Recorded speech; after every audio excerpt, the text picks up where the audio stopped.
Hi everyone, this is Neel Raithatha here, consultant, audiologist and director of WAXscope. Thank you for joining me in my latest video using the WAXscope, where I have a patient who attended with bilateral, fully occluding earwax, and the wax in this ear in particular was quite impacted, and so I'm just performing microsuction here to try and first of all separate this from the canal walls. You'll see in a moment when I come out here like this wax and dead skin is smothered against the canal wall. So by peeling it, we can start to reveal the ear canal.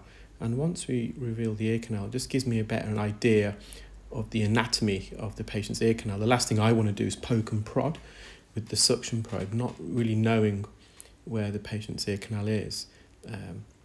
Particularly when you work in the inner 2/3 of the ear canal, the bony part, because that's quite sensitive. So now that I've revealed some of the ear canal, I'm kind of more familiar with their anatomy, so I know where and where not to, importantly, poke and prod with the suction probe. Fortunately, this wax came out quite easily. It wasn't compacted. Although it was pushed in, although again it has a kind of a shiny, glossy appearance. That's because of the skin. But it was firm enough to come out in large chunks. If it was quite soft and mushy, it'd be very difficult to remove this.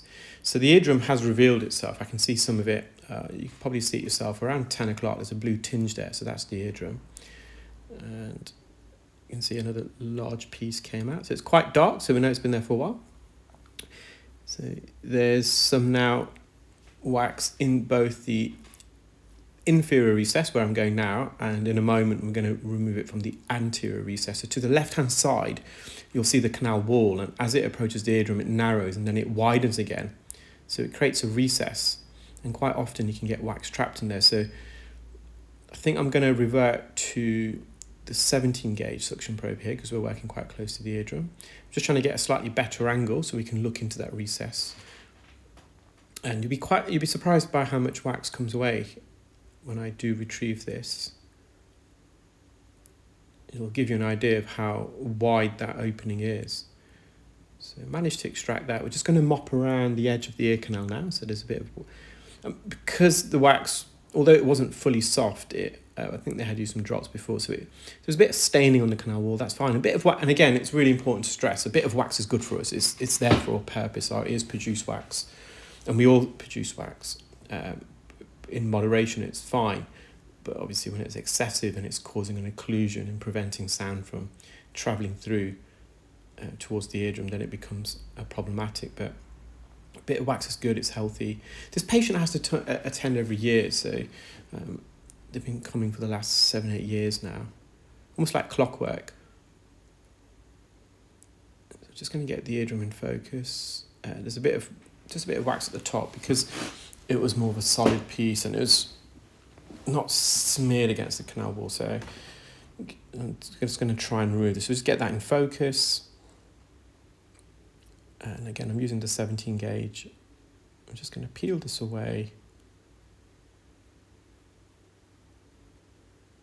And then you'll just get a fuller view of the eardrum once we have. So there we are. There's a bit of skin there.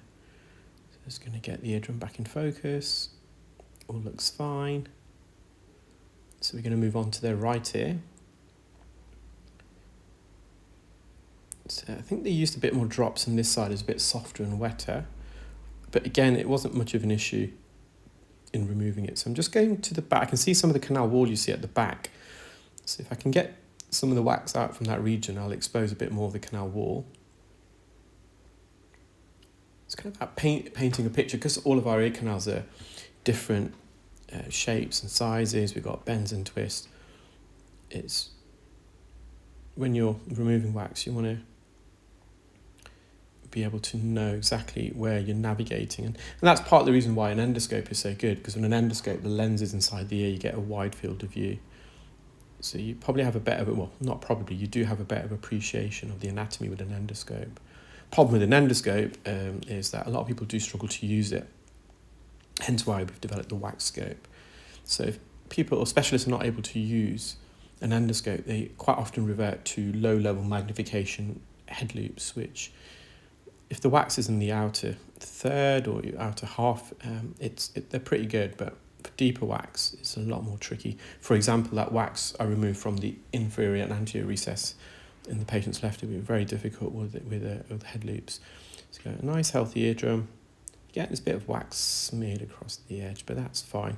Well, I hope you enjoyed that video, guys. Do take care, keep well, and speak soon. Bye.